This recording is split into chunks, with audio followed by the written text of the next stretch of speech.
Bulletin के आगाज में आपको बताएं कि वजीर खजाना मिफ्ता इस्माइल ने कहा कि इमरान खान ने मुल्क का बुरा हाल कर दिया। इस शख्स ने मुल्क को 4 मरतबा तारीख का बदतरीन खसारा दिया।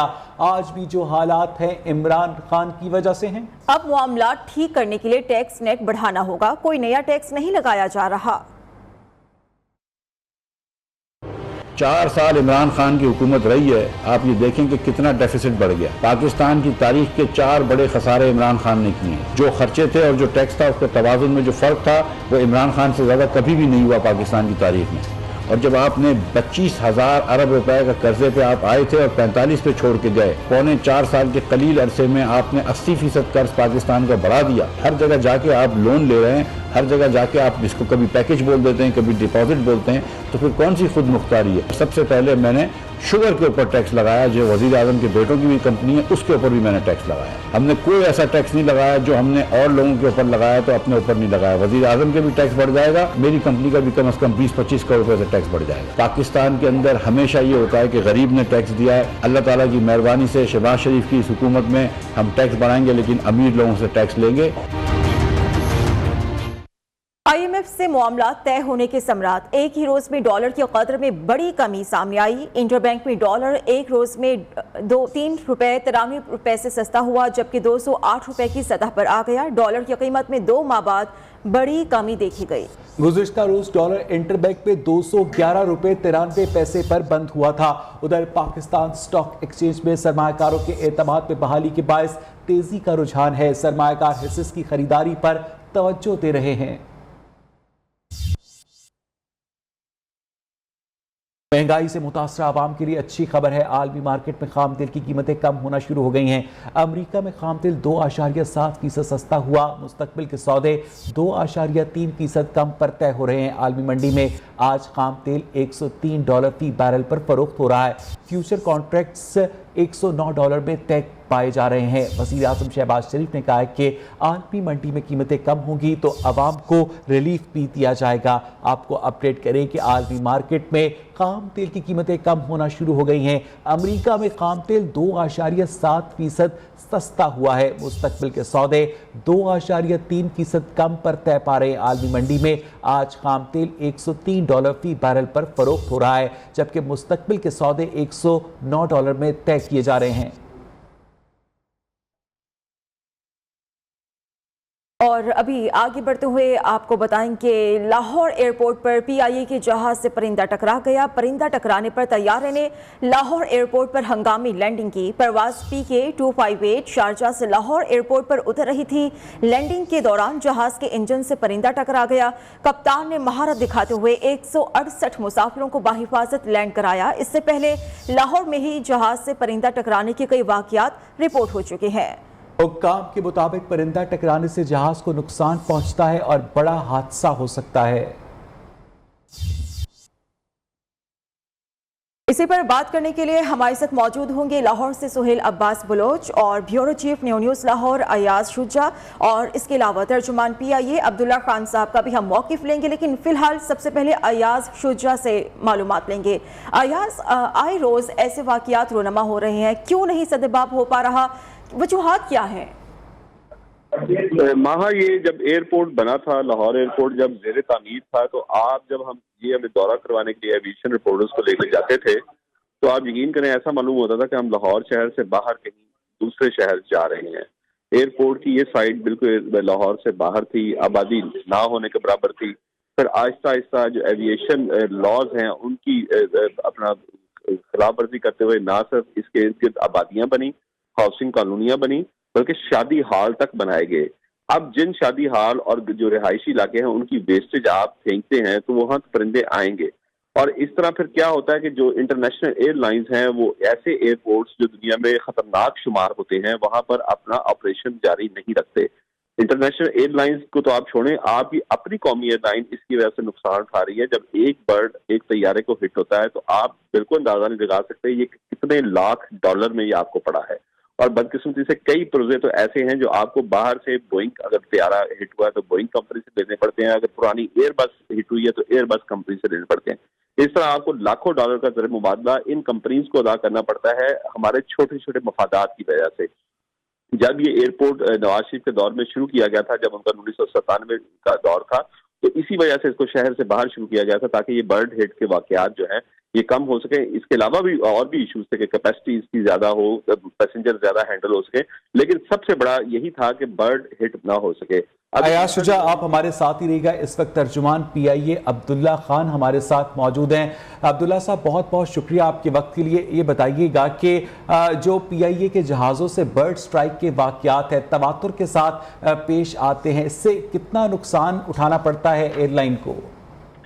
बहुत शुक्रिया। देखें, जो अभी बात हो रही थी वो बिल्कुल अपनी जगह के ऊपर सही है कि जब इस तरह का कोई भी वाकया होता है तो नुकसान का अंदाजा लाखों डॉलर के अंदर होता है। फॉर एग्जांपल, ये जो अभी 258 वाला वाकया है जो कि आज लाहौर में दरपेश हुआ है, उसके अंदर जहाज का लेफ्ट इंजन के अंदर वो बर्ड जो था वो घुस गया था। अच्छा, अभी तक तो अंदाजे के मुताबिक ये है कि उसके ब्लेड्स टूटे, जिसकी कॉस्ट अगेन कुछ $1000 में होगी। लेकिन अगर खुदा ना खास्ता इंजन पूरा डैमेज हो जाता है, जिसकी अभी इंस्पेक्शन जारी है, तो ये $14-15 मिलियन का इंजन है। तो एविएशन इंडस्ट्री को बर्ड हिट की वजह से नुकसान बहुत ज्यादा होता है और खास तौर पर इस तरह के इकदाम बिल्कुल लिए जाने चाहिए। बल्कि इनफैक्ट हम इसके ऊपर खुद भी कैंपेन करते रहते हैं और अब लाहौर के ऊपर स्पेसिफिकली चूंकि ये वाकयात बहुत ज्यादा बढ़ गए हैं और जिस तरीके से मानसून रीजन आता जा रहा है, इस तरह बर्ड्स की मूवमेंट भी बहुत ज्यादा आती जा रही है बिकॉज वो हशरात अलर्ट्स के ऊपर बर्ड्स आती हैं और लाहौर के अंदर खुली जगह यहीं पे है जहाँ पे बर्ड्स की मूवमेंट बहुत ज्यादा होनी शुरू होगी। तो इसके ऊपर बहुत एग्रेसिव कैंपेनिंग की जरूरत है। आगे जिस तरह आपको पता है कि ईद उल अजहा आ रही है जहाँ पे लोग जानवरों की आलाइशें जो हैं वो खुला फेंक देते हैं, जो कि अगेन इसका सबब बनती है। तो ये एक बहुत सीरियस कंसर्न है और इसको बार बार तमाम एयरलाइंस बशमूल PIA सिविल एविएशन के साथ भी उठाती रही है और हम इस तरह के कैंपेन्स भी करते रहे अवाम उन्नास से कि वो इस तरह के इकदाम लें कि जिसकी वजह से ये बर्ड्स एयरपोर्ट के अतराफ और खासतौर पर फनल एरिया जो अप्रोच होती है जहाज की उसके ऊपर ना आए, क्योंकि इसके ऊपर सिर्फ नुकसान इन टर्म्स ऑफ पैसों की बात नहीं है कि कितने लाख या कितने मिलियन डॉलर का खर्चा है। इसके अंदर इंसानी जानें भी एट स्टेक हैं जिसकी कोई भी तलाफी नहीं है, जिसके ऊपर कोई भी कीमत नहीं लगाई जा सकती। ठीक है, तो अब्दुल्ला साहब, किस तरह से मौजूदा हुकूमत की पॉलिसी रखी गई है कि इन वाकयात का सद्देबाब हो सके और आइंदा आने वाले दिनों में ऐसे वाकयात को रूनुमा होने से रोका जा सके? देखिए जी, वफाकी वज़ीर हवाबाजी पिछले एक हफ्ते से इस मौजू के ऊपर बहुत ज़्यादा एग्रेसिवली परसू कर रहे हैं। बल्कि इनफैक्ट इस वीकेंड के ऊपर भी लाहौर एयरपोर्ट के ऊपर मीटिंग हुई थी, उससे पिछले के ऊपर भी हुई थी। एक बहुत aggressive campaign Pakistan civil aviation authority PIA और दीगर स्टेक होल्डर्स जो हैं वो हम लॉन्च कर रहे हैं, खासतौर पर ईद उल अजहा से पहले कि अवाम के अंदर अवेयरनेस क्रिएट की जाए। जो आबादियां बढ़ गई हैं उनके मुतालिक तो शायद अब कुछ ना हो सके, लेकिन एटलीस्ट इतनी अवेयरनेस होनी चाहिए कि लोग इन बर्ड्स को एयरपोर्ट के अतराफ में फीडिंग ना करें, उनके लिए गोश्त ना फेंकें, कुर्बानी के जानवरों की आलाइशें ऐसी जगहों के ऊपर ना फेंकें, उनको प्रॉपर तरीके से डिस्पोज ऑफ करें और कचरा खास तौर पे इन एयरपोर्ट्स के अतराफ में इकट्ठा ना होने दिया जाए। अच्छा अब्दुल्ला साहब, माजी में भी इस तरह के बर्ड स्ट्राइक्स के मुत्तादिद वाक़यात पेश आए हैं, माजी में भी मुत्तादिद एग्रेसिव कैंपेन्स हुई हैं, लेकिन जो बुनियादी मसला है कि एयरपोर्ट के अतराफ में जो ह्यूमन एक्टिविटी है, और आपने भी कहा है कि अब उसको ख़त्म नहीं किया जा सकता, तो आप समझते हैं कि इस एग्रेसिव कैंपेनिंग का कोई नतीजा निकलेगा या इसका कोई और स्मार्ट सोल्यूशन तलाश किया जा सकता है? अब्दुल्ला साहब देखिए, इसके ऊपर ना बहुत मल्टी प्रॉन्ग स्ट्रैटेजी हमें अडॉप्ट करनी पड़ेगी। अभी तो जिस तरह मैंने आपको कहा है कि अवेयरनेस क्रिएट करना सबसे बुनियादी इशू है कि अब चूंकि आबादी वहां पे हो गई है तो एटलीस्ट वहां पे एक इसकी अंडरस्टैंडिंग डेवलप की जाए, एक उसकी समझ लोगों को दी जाए कि ये कितना अहम मसला है इस मुतालिक। लेकिन दीगर अवामिल के अंदर हमें ये बात देखना पड़ेगा कि जो रनवे और रनवे के अतराफ में आबादियों का फैलाव है उसको किस तरीके से हुकूमतें, मकामी हुकूमतें उसको कंट्रोल करें। जो डिफरेंट अथॉरिटीज होती हैं जो कि इन घरों को देखती हैं वो किस तरीके से उनकी स्प्रेड को कंट्रोल करें। तो ये एक बहुत लॉन्ग टर्म प्रोजेक्ट है जो कि हमें लेना है। शॉर्ट टर्म के ऊपर जिस तरह मैंने आपको कहा है कि अवेयरनेस क्रिएट कराना ज्यादा जरूरी है, लेकिन लॉन्ग टर्म के ऊपर हमें ये देखना पड़ेगा कि जिस तरह और भी एयरफील्ड्स पाकिस्तान में डेवलप हो रही हैं उसके अतराफ भी देखा जाए कि इस तरीके से आबादियों का फैलाव ना होने पाए। ठीक है अब्दुल्ला खान साहब, आप हमारे साथ रहिएगा। अभी हमें सुहेल अब्बास बलोच ने भी ज्वाइन कर लिया है। सुहेल, आपसे एक मरतबा फिर से मुकम्मल डिटेल्स लेना चाहेंगे आज होने वाले वाक़ये से मुताल्लिक। जी बिल्कुल माँ, अगर बात करें एयरपोर्ट पर परिंदे टकराने की तो 2 हफ्तों में 4 जो परवाजें हैं उनके साथ परिंदे जो हैं टकराए हैं, जिसकी वजह से उनके इंजन जो हैं वो शदीद मुतासिर हुए हैं और लाखों रुपए का जो है वो नुकसान हुआ है। इसके साथ साथ कीमती जो जानें हैं उनका भी ज़िया रहा। आज की जो प्रवास PIE की टकराई है इससे भी काफी जो है वो इंजन मुतासिर हुआ है। इसके साथ साथ ये वजूहात पैदा क्यों हो रही हैं, परिंदे आए रोज जो है वो एयरपोर्ट के इर्द गिर्द मंडराते रहते हैं, उसके लिए मुअस्सर इकदाम नहीं उठाए जा रहे हैं। सबसे बड़ी बात यह है कि एयरपोर्ट के एहतराम में कचरा कुंडी जो है वो इतना ज्यादा फैल चुका है कि जो इंतजामिया भी गफलत बरत रही है, दूसरी जानिब जो सिविल एविएशन है वो इस पर मुअस्सर जो है वो ना तो अवेयरनेस दे रही है ना इस हवाले से कोई इकदाम उठाती है, जिसकी वजह से जो है वो कचरा कुंडी जो है वो आए। बहुत शुक्रिया सुहेल अब्बास बलोच। अब्दुल्ला खान तर्जुमान PIA, Ayaz Shuja bureau chief Lahore भी हमारे साथ मौजूद थे। बॉटम लाइन यही है कि जब तक लाहौर एयरपोर्ट के अतराफ में ह्यूमन एक्टिविटी को कंट्रोल नहीं किया जाएगा तब तक इस तरह के बर्ड स्ट्राइक्स के वाक़यात पर मुकम्मल कामयाबी के साथ काबू पाना बहुत मुश्किल है। और ये भी कहना था अब्दुल्ला खान साहब का कि कसीरुल जहती एक हिकमत अमली अपनाने की ज़रूरत है ताकि इन वाक़यात पर काबू पाया जा सके।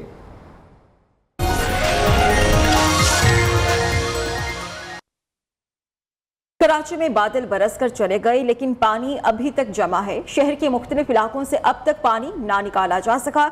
बिजली की बात करें तो बिजली की आनियां जानियां भी अब तक जारी हैं। छतें और दीवारें गिरने के मुख्तलिफ वाक़यात में 3 बच्चों समेत 4 अफराद जाबाक, 6 अफराद जख्मी भी हुए।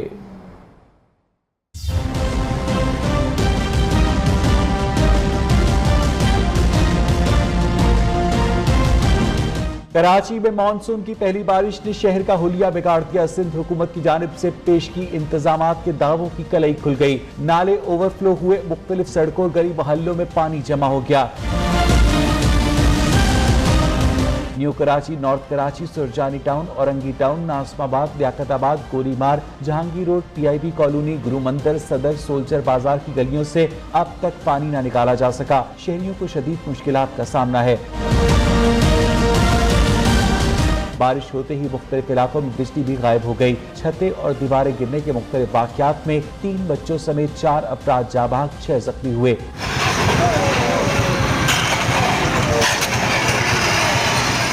सड़कों पर फिसलन के बायस मोटरसाइकिलें स्लिप होने के मुतादिद वाक़यात पेश आए। गुज़िश्ता रात होने वाली प्री मानसून की बारिश सबसे ज्यादा कराची के इलाके नाज़माबाद में 38 मिलीमीटर और सबसे कम सुरजानी टाउन में 1.7 मिलीमीटर रिकॉर्ड की गई। चीफ मेट्रोलॉजिस्ट सरदार सरफराज का कहना है कि गरज चमक के साथ बारिश बरसाने वाले बादलों का बेशतर हिस्सा मशरिक की जानिब बढ़ चुका है। सिस्टम को नमी मिलने पर शाम या रात के औकात में बूंदाबांदी भी हो सकती है। मौसम का अहवाल हम जानेंगे मोना सिद्दीकी से। शहर कायद का मौसम आज भी गर्म और मरतूब रहेगा, जबकि गुज़िश्ता रोज़ होने वाली प्री मानसून की बारिश के बायस शहर में सबसे ज़्यादा बारिश नाज़माबाद में 38 मिलीमीटर बरसी, जबकि सरजानी टाउन में सबसे कम 1.7 मिलीमीटर बारिश बरसी है। महकमा मौसमियात का कहना है कि शहर में गरज चमक के साथ बारिश बरसाने वाला बादलों का हिस्सा जो है वो मशरिक़ की जानिब बढ़ चुका है। आज शहर में गरज चमक के साथ बारिश का इम्कान नहीं, अलबत्ता सिस्टम। ठीक है मोना सिद्दीकी, बेहद शुक्रिया आपका।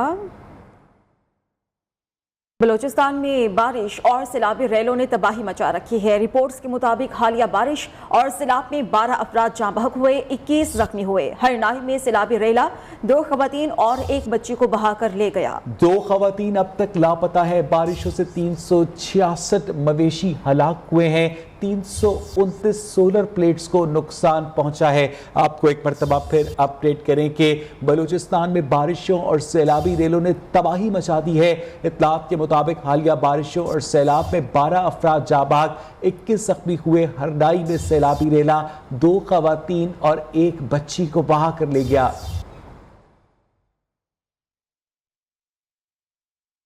पाकिस्तान में प्री मानसून सीजन चल रहा है। मानसून बारिशें भी मामूल से ज्यादा होनी है। इसी बारे में मजीद बात करेंगे।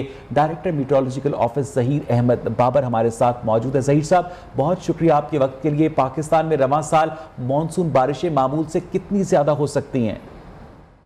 जी बिल्कुल, इस वक्त प्री मानसून रेनफॉल जो थी उसका सिलसिला जो है वो काफी हद तक खत्म हो गया है और मुल्क के ज्यादातर हिस्सों में मौसम जो है वो खुश्क हो गया है और दिन के दर्जा हरारत जो है वो बढ़ना शुरू हो जाएंगे। मानसून रेनफॉल का सवाल है, जहाँ तक वो हम एक्सपेक्ट ये कर रहे हैं महकमा मौसमियात में कि मामूल से ज्यादा बारिशें जो है वो एक्सपेक्टेड हैं। खासतौर पर सिंध के साउथ ईस्टर्न सिंध में, जनूब मशरकी सिंध में, पंजाब के हिस्सों में, जिसमें लाहौर, गुजरांवाला, सियालकोट के अजला शामिल है। इसमें इसी तरह कश्मीर के मुख्तलिफ हिस्सों में भी जो है मानसून रेनफॉल्स जो है वो एक्सपेक्टेड है मामूल से ज्यादा। अगर ज्यादा रेनफॉल हो जाती है तो जो हमारे सिटी सेंटर्स हैं उसके अंदर अर्बन फ्लडिंग के चांसेस रहते हैं। इसी तरह फ्लैश फ्लडिंग है, जो पहाड़ी इलाके हैं उसमें जो नदी नाले बह रहे हैं उसमें अगर कैचमेंट एरिया में अगर शदीद बारिश होती है तो उसकी वजह से फ्लैश फ्लडिंग के चांसेस बढ़ जाते हैं। इसी तरह लैंडस्लाइड्स हैं, जहाँ पे लूज मड वगैरह अवेलेबल होगी वहाँ पे लैंडस्लाइडिंग के चांसेस रहते हैं। देखिए मानसून सीजन के अंदर जो भी हमारे बड़े सिटी सेंटर्स हैं, लाहौर है, गुजरांवाला है, रावलपिंडी, इस्लामाबाद, पेशावर, कराची, मुल्तान, तमाम बड़े सिटी सेंटर्स जहाँ पे भी short period of interval of time में ज्यादा रेनफॉल हो जाएगी, निचेबी इलाके हैं, जो निचेबी पोर्शन है किसी भी शहर के, उसमें पानी खड़े होने का अंदेशा जो है 12,000। जैसे कि मैंने कहा कि मानसून रेनफॉल्स का ये चीजें जो है वो। बहुत शुक्रिया ज़हीर साहब आपका। ज़हीर साहब बात कर रहे थे कि पाकिस्तान के बड़े शहरों में भी अर्बन फ्लडिंग का खतरा मौजूद है। कराची के हल्के NA 240 के जिम्मे इलेक्शन में PSP जीती, सबूत दे सकते हैं। चेयरमैन मुस्तफ़ा कमाल का दावा। कराची में प्रेस कॉन्फ्रेंस करते हुए PSP सरबराह ने कहा, जिमनी इलेक्शन में हमारे वोट ज़ाया किए गए, हमारे दफ्तर पर फायरिंग की गई, एक कारकुन जाँ बहक हुआ, पुलिस ने जाए वकुआ जाने की बजाय खुद ही FIR काट दी।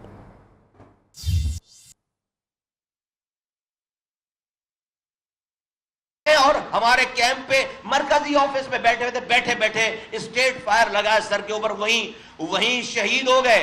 जाए वकू पे जहां ये सानिया हुआ है मेरे ऑफिस पे, वहां आज तक पुलिस का कोई एक सिपाही भी नहीं आया। आने के बजाय क्या किया उन्होंने उसी रात FIR खुद से SHO ने काट दी FIR।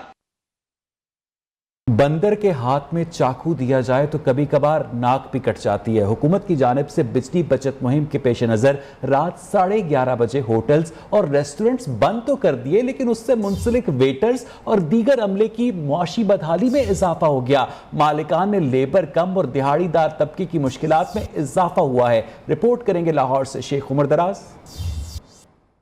पंजाब हुकूमत का रात 11:30 बजे रेस्टोरेंट्स बंद करने का इकदाम। होटल मुलाजमीन और डेली वेजेस की मुश्किलात भर गयी। होटल मालिकान ने वक्त कम होने के बायस 4% मुलाजमीन को फारिग कर दिया। दूर दराज इलाकों से रोजगार के लिए आए मुलाजमीन का कहना है, पहले ही महंगाई ने जीना मुहाल कर दिया, ऊपर से जल्द होटल्स और रेस्टोरेंट बंद होने की वजह से गुजारा मुश्किल हो गया है। इन्होंने टाइम दिया कि 11:30 बंद करो, गरीब आदमी क्या करेगा? गरीब आदमी किधर जाएगा? रात का काम है तो रात की दिहाड़ी नहीं मिले, गरीब आदमी किधर कमाएगा? होटल्स मालकान का कहना है, कारोबार वैसे ही शाम के वक्त खुलते हैं। 11:30 बजे कारोबार बंद करके न सिर्फ हमें माली नुकसान हो रहा है बल्कि मुलाजमीन भी परेशान है। हुकूमत सोलर जनरेटर या UPS पर काम करने की इजाजत दे या फिर रात 1 बजे तक होटल खोलने का ऐलान करे।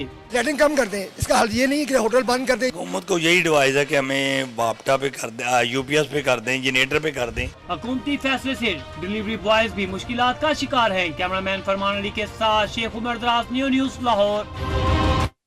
होटल्स रात 11:30 बजे बंद करने से मुलाजमीन परेशान हैं। रोजगार छिन जाने से वेटर्स, कुक और दीगर होटल मुलाजमीन मुआशी मुश्किलात का शिकार हैं।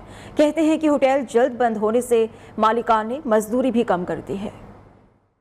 इल्तमास है ज़ियाला पंजाब हमजा शहबाज से कि वो जो रेस्टोरेंट बंदी लगाई है वो खत्म करें। बता रहा हूँ, हम 700-800 कमाते हैं, ठीक है जी, और हमने वो घर ही भेजने होते हैं, हमने खुद नहीं खाने होते। अच्छा, और वो हम इस टाइम बेरोजगार, जल्द से जल्द ये बंदी खत्म की जाए, ठीक है, और हमें रोजगार मुहैया किया जाए। रेस्टोरेंट पे जो पाबंदी है, रेस्टोरेंट पे जो पाबंदी है, रेस्टोरेंट पे जो पाबंदी है, मेरे लिए बहुत बुरी बात है। मैं नहीं चाहता कि क्लोज हो, क्योंकि इसके साथ हमारा रोजगार भी है। तो अक्सर रात को ऐसा, दिन को हमें काम नहीं होता, रात को हम जो माशाल्लाह ठीक ठाक अपना काम करके जाते हैं। जब रात को क्लोज कर देंगे तो जारी बात है, दिन को हमारा वैसे ही काम नहीं होता। बड़ी खबर सामने आई है। इस्लामाबाद हाई कोर्ट ने हज कुरानंदाजी में नाम के बावजूद लिस्ट से नाम निकालने के खिलाफ केस का फैसला जारी कर दिया। वजारत मजहबी उमूर ने दरख्वास्त गुजार शहरियों को सरकारी कोटे पर हज पर जाने की इजाजत दे दी है। इस्लामाबाद हाई कोर्ट के जस्टिस बाबर सत्तार ने 2 सफ़हात पर मुश्तमिल तहरीरी फैसला जारी कर दिया। वजारत मजहबी उमूर के जवाब के बाद दरख्वास्त गुजारों के एतराज़ात का अजाला हो गया है और दरख्वास्त को निपटा दिया गया है। आपको एक मरतबा फिर अपडेट करें कि इस्लामाबाद हाई कोर्ट ने हज कुरानंदाजी में नाम के बावजूद लिस्ट से नाम निकालने के खिलाफ केस का फैसला जारी कर दिया है। तफसीलात जानेंगे अपने नुमाइंदे जीशान सैयद से। जीशान, क्या कहा गया इस फैसले में? जी बिल्कुल, हज कुरानंदाजी में नाम लिस्ट में आने के बावजूद भी जो निकाले गए उस पर इस्लामाबाद हाई कोर्ट में केस हुआ था और वजारत मजहबी उमूर की जानिब से एक बहुत अहम फैसला किया गया जिसमें यह कहा गया कि जो दरख्वास्त गुजार शहरी थी जिनका नाम निकाला गया था वो उनको सरकारी कोटे पे जो है हज कराने की इजाज़त दी गई है। और ये अदालत में ये अपना बयान जारी किया। जो मुजाज ऑफिसर है उन्होंने अदालत को आगाह कर दिया, जबकि ये भी कहा गया कि डिप्टी सेक्रेटरी वजारती उमूर ने अदालत को बताया कि कुछ लिस्ट जो है वो कुछ लोग लिस्ट से डाप होने के बावजूद भी जगह पर मौजूद है। और ये भी बताया गया कि जरूरी कार्रवाई के बाद सरकारी कोटा पर हज की इजाजत जो है वो दी जाएगी। ताहम वजारती उमूर की जवाब के बाद जो दरख्वास्त गुजारों के इतराज़ात थे उसका अजाला किया गया। बहुत शुक्रिया जीशान सैयद आपका। आपको बताएं कि कोहलू में गैस्ट्रो की वबा फैल गई है। नवाही इलाके कली जमालान की बुनियादी मरकज़ सेहत में गुज़िश्ता 4 दिनों में 150 से ज़ायद मरीज लाए गए हैं। PPHI का मुतासरा इलाके में मेडिकल कैंप तिबी इमदाद की फराहमी का सिलसिला जारी रखे हुए है। DSM ने कहा है अद्वियात और तिबी आलात की कमी की वजह से मुश्किलात का सामना है। बुनियादी मरकज़ सेहत में जगह कम पड़ने की वजह से घरों में ही मुतासरा अफराद को तिबी इमदाद की फराहमी का सिलसिला जारी है। मज़ीद मालूमात हम जानेंगे सैयद नाजिम शाह से। जी सैयद नाजिम। देखें जी, बिल्कुल ये कुल्लू का एक नवाई इलाका है किली जमालान, जहाँ पर गुज़श्ता रोज अचानक जो है गैस्ट्रो की वबा फैल गई, जिसमें 3 रोज में तकरीबन 150 से ज्यादा मरीज रिपोर्ट हुए, जिस पर DSM PPHI मुजीबुर रहमान काकड़ की सरबराही में जो PPHI की टीम है उसने फौरन रिस्पॉन्ड किया और वहाँ पर अद्वियात जरूरी चीजें मेडिकल ऑफिसर्स पहुंचाए। पैरामेडिकल स्टाफ ने बर वक्त जो है ट्रीटमेंट करके गैस्ट्रो की वबा पर काबू पा लिया है। ताम अल्हम्दुलिल्लाह कोई अमवात वाक़ई नहीं हुई है इस हवाले से। ठीक है, शुक्रिया आपका। जानवरों में जिल्द की बीमारी लंपी स्किन ने सिंध के बाद जनूबी पंजाब और खैबर पख्तूनख्वा का रुख कर लिया। हजारों जानवर बीमारी से मुतासिर हो रहे हैं। हुकूमत ने वैक्सीनेशन का अमल शुरू कर दिया है। जानवरों में जिल्द की बीमारी लिम्पी स्किन सिंध से होते हुए जनूबी पंजाब और खैबर पख्तूनख्वा तक पहुंच गई। दर्जनों जानवर इस बीमारी से हलाक हो चुके हैं। पंजाब में खानेवाल, कबीरवाला, मियाँ चन्नू, बिहाड़ी और जहानिया में जानवर बीमार होने लगे हैं। डंगर साढ़े बीमार हो गए जी, उन्होंने बहुत ज्यादा वायरस है पई, सानू कोई समझ नहीं आ रही। 3-4 मरतबा डॉक्टर को गए हैं, डॉक्टर साडी गल नहीं सुनते। मार्केट में लिम्पी स्किन की वैक्सीन 7,500 रुपए में फरोख्त हो रही है। पंजाब और खैबर पख्तूनख्वा की सूबाई हुकूमतों ने अब तक हजारों जानवरों को मुफ्त वैक्सीन लगा दी है। जानवरों नूं पै रही है, ना असीं बाहरों मुल खरीद लियाते, ना ये साडे घर दे जानवर हैं, ना कोई सरकारी महकमे वाला डॉक्टर आया है, ना टीका लाया, ना कुछ भी नहीं किया। ईद उल अजहा की आमद है, ऐसे में जानवरों के व्यापारी लिम्पी स्किन बीमारी से परेशान हैं। सूबाई हुकूमतों ने वैक्सीनेशन का अमल तेज कर दिया है ताकि जानवरों को इस मोजी मर्ज से बचाया जा सके। ईद कुर्बान करीब आ गई। मुल्तान में मवेशी मंडी सज गई। मंडी में सिंधी बकरे, राजनपुरी बकरे, पहाड़ी बकरे शहरियों की तवज्जो का मरकज बने हुए हैं। मगर जानवरों की कीमतें भी आसमान से बातें कर रही हैं। खरीदार परेशान है। इसी हवाले से मजीद बात करेंगे अपने नुमाइंदे माजिद रशीद से। माजिद, क्या सूरत हाल है मंडी की? जी बिल्कुल, ईद कुर्बान की आमद है। मुल्तान में मवेशी मंडी जो है वो कायम की जा चुकी है। यहाँ पर अगर रेट्स की बात करें तो यहाँ पर जो है वो जानवरों के रेट्स काफ़ी हद तक जो है वो बढ़ चुके हैं। इसके साथ साथ व्यापारी हजरात हमारे साथ मौजूद हैं, उनसे बात करते हैं। भैया गाहक है कोई नहीं करना, रेट बहुत बड़े हुए हैं। गाहक आते हैं बस देख के घर चले जाते हैं। कोई गाहक वो मुश्किल पैसे नहीं भर रहा कि ये भर दे। 1 लाख रुपए का तब था अगली बार, तो अब 2 लाख का हो गया, 1.5 लाख का हो गया है। कोई गाहक नहीं पड़ रहा। शहरी भी हमारे साथ मौजूद होंगे जिस टाइम जो है वो जानवर खरीदने आएंगे, क्या कहेंगे? जानवर देखें, पिछले साल आए थे लाख का 80,000 का, अब आए वो 2.5 लाख 2 लाख रेट मांग रहे हैं। ये तो हम क्या खरीदेंगे? अब जेब के अंदर गुंजाइश थी भाई चलो पिछले साल की तरह लाख का मिल जाएगा, लेकिन अब वो कह रहा 2 लाख। अब डबल कीमत है, बंदा क्या करे? जो यहाँ पर आने वाले खरीदार हैं वो इनसे मुतालबा भी कर रहे हैं कि हमें कम रेट्स पर जो है वो जानवर दें, लेकिन यहाँ पर अगर खरीदारों की बात करें तो महंगाई के बहस खरीदारों की तादाद जो है वो मवेशी मंडी की तरफ कम है और जो खरीदार आ रहे हैं वो महंगाई का शिकवा कर रहे हैं।